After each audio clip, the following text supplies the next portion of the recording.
train on self-defense, and we're gonna work on the rear naked choke, okay? So a couple things just to apply this right, just to be aware of it, and depending on whether you like your partner or not.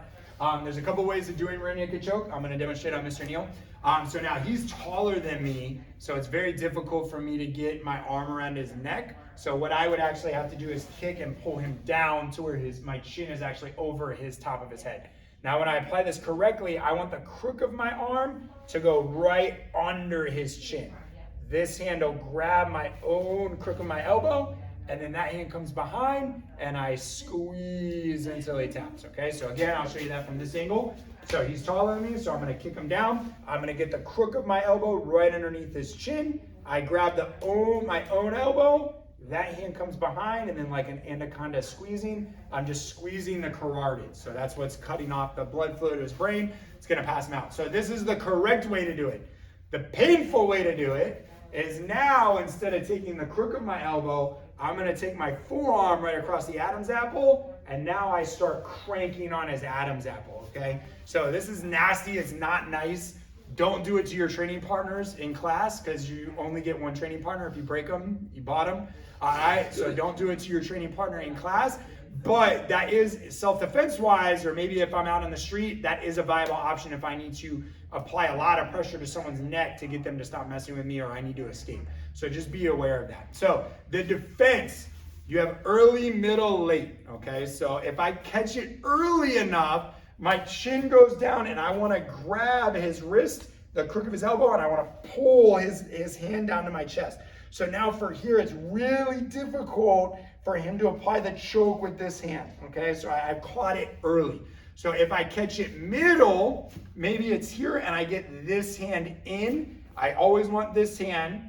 And then if this is tight, I may need to start up here and slide my hand down to the crook of his elbow, and I may only have like one finger in, but then I want to pull my elbows down. So as he starts trying to squeeze and he starts trying to apply pressure, I give myself some time to defend myself, okay? Late would be all the way on. So now this is late, okay? So he's all the way here. So the first thing I want to do is I want to start reaching for the eyes, and then I want to see if I can drop either down to here. So if I can poke his eyes and get this hand a little bit loose, now I can build in. So from here, now it doesn't matter if I catch it early, middle, or late. So now we're here, right? The next steps are I want to drop my weight, so it's hard for him to pick me back up. You can uppercut back kick to the groin. I can try to stomp on his feet without letting go. This is very important, because a lot of people, I'm going to tell you to elbow the stomach. A lot of people are going to do this, and then you're going to start elbowing, you're back in trouble. So without letting go of this, I start trying to elbow, and you'll see me start trying to wiggle.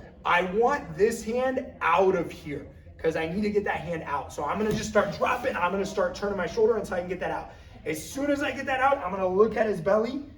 My foot that's in front of him is going to step behind him, and I'm going to slide my head out. Now, depending on how advanced you are, you either want to go to side control and you can start attacking, or I want to create space so that I'm out of the danger zone and I have time to consider my options. So again, early, he's coming, I grab, I drop, uppercut. Now notice I don't have to deal with the second arm because I caught it early. So I just turn, look at his belly, slide through, and then I can create space and get away. Okay, middle, if he's coming middle, I'm coming in, my chin's dropping, I'm squeezing, I'm turning my shoulders, uppercut, back kick, slide my head through, and then get out and escape, create space. Late, so I'm reaching. So notice I reach right away. I'm trying to find his eyes, I'm trying to find his head. This is gonna loosen this up, I drop, and then now I'm starting to slide, and then I can come in and I can start escaping that way, okay? There's a couple other variations, but those are a little bit more advanced. We'll talk about those.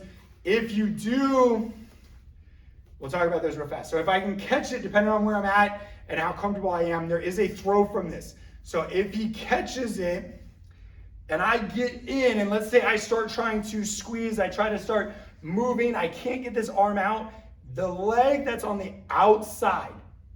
So notice I don't want this leg because that's in his middle of his body is here. The leg on the outside is gonna step back. As I step back, I'm gonna pull him on my back, and then I'm gonna twist, and I'm gonna throw him. Okay, and then I can attack and I can try to get away. So depending on the athleticism of this person, they may go over. Some people know this, so they may try to still land on your feet, but you're still defeating the choke. So again, I'm down here, I'm stepping, I'm pulling down, and then as my foot goes back, I'm twisting and trying to roll them over my back. That is another option to try to get out. So this is the rear naked choke. Good luck with that. Train hard and remember to become better than you are today.